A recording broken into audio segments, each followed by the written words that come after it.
देखो अब हम संवहन के बारे में पढ़ते हैं, ठीक है।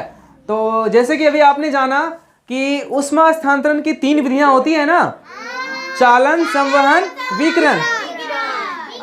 अब संवहन को समझना है, ठीक है। तो द्रव तथा गैस ऊष्मा के होते हैं कुचालक।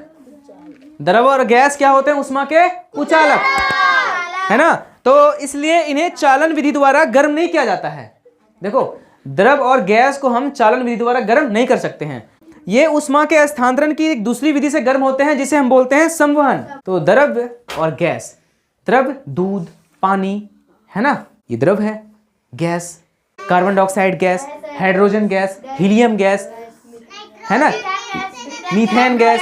तो ये सारी गैस जो है ना, ये संवहन विधि द्वारा गर्म होता है। किस विधि द्वारा गर्म होता है? संवहन, कन्वेक्शन, इंग्लिश में बोले तो कन्वेक्शन। बहुत बढ़िया। जब किसी द्रव को गर्म किया जाता है तो इसके गर्म हुए भाग के आयतन में वृद्धि होती है ना। जब हम किसी द्रव को गर्म करते हैं तो उसका आयतन में होती है वृद्धि बढ़ता है, आयतन बढ़ता है, वृद्धि होती है, ठीक है। तो आयतन में वृद्धि होने से घनत्व में कमी होती है, घनत्व हो जाता है कम। आयतन में होती है वृद्धि और घनत्व हो जाता है कम द्रव का। जब किसी द्रव को गर्म करते हैं तो आयतन में वृद्धि होने से अर्थात द्रव हल्का हो जाता है। देखो, घनत्व जब कम होगा तो द्रव हो जाएगा हल्का। क्लियर है इतनी बात? बहुत बढ़िया। और द्रव ऊपर की ओर उठता है ना। जब हम दूध को गर्म करेंगे तो आयतन में क्या होगी? वृद्धि होगी। आयतन में वृद्धि होगी, घनत्व हो जाएगा कम और वो हल्का हो जाएगा। क्या हो जाएगा? हल्का हो जाएगा। बहुत बढ़िया। और द्रव ऊपर की ओर उठता है। क्या होगा? द्रव ऊपर की ओर उठता है और उसका स्थान अगल बगल का ठंडा भारी द्रव ले लेता है। आयतन में होगी वृद्धि। आयतन में वृद्धि होने से ना घनत्व हो जाएगी कम, और जब घनत्व हो जाएगा कम अर्थात द्रव हल्का हो जाता है। और जब द्रव हल्का हो जाएगा ना और द्रव ऊपर की ओर उठेगा, द्रव हल्का होकर क्या होगा? ऊपर की ओर उठेगा। जैसे हम दूध को गर्म करते हैं तो आयतन बढ़ता है ना, और घनत्व हो जाता है कम। आयतन बढ़ेगा, घनत्व हो जाएगा कम और दूध ऊपर की ओर उठता है। जब दूध ऊपर की ओर उठेगा गर्म होके, तो जो खाली स्थान होगा ना वो ठंडा दूध ले लेगा, है ना। वो खाली स्थान को कौन भरेगा? ठंडा दूध भरेगा ना। पुनः यह भी गर्म होकर फिर से ऊपर उठेगा, है ना। इस प्रकार संवहन धाराओं का निर्माण होता है। इस प्रकार एक संवहन धाराओं का निर्माण होगा।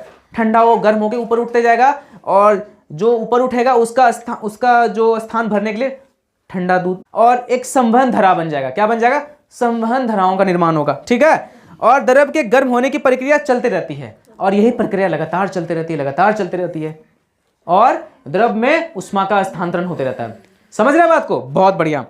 द्रव के संवहन धारा से तब तक ऊष्मा का संचार होता है जब तक संपूर्ण द्रव का ताप एक सा होकर उबलने न लग जाए, है ना। ये तब तक होता है ना। संवहन धारा से तब तक ऊष्मा का संचार होता है जब तक पूरे द्रव का ताप एक समान नहीं हो जाए। एक समान होकर फिर उबलना चालू हो जाता है, एक समान होकर तब उबलना चालू हो जाता है। इसलिए शुरुआती समय में दूध, है ना, उबल के बाहर बरकना, मतलब बाहर निकल जाता है।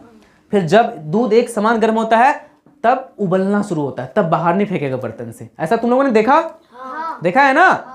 तो तुमको पता लगा, अभी सवाल का जवाब मिला कि दूध क्यों बाहर फेंक देता है, जिसको तुम लोग बोलता है कि बाहर निकल जाता है बर्तन से, है ना। तो ऐसा इसलिए होता है कि वो ठंडा है और उसमें संवहन धाराएं बन रहा है। मतलब जब तुम उसको गर्म कर रहा है तो उसका आयतन बढ़ता है और उसका घनत्व होता है कम, वो हल्का होकर ऊपर उठता है गर्म होकर, और जो उसका खाली स्थान को भरने के लिए ना ठंडा दूध जो है उसका स्थान ले लेता है, ठीक है। ये तब तक संवहन धाराओं का निर्माण होते रहता है जब तक कि पूरा दूध एक सा गर्म नहीं हो जाए। ऐसा जब हो जाएगा तब उबलना शुरू होता है। तो तुमने संवहन धाराओं को समझा, संवहन द्वारा ऊष्मा का स्थानांतरण को समझा। बहुत बढ़िया। I hope you all guys understand this topic. If you understand this topic, please like my video and share my video, subscribe my channel. Thank you.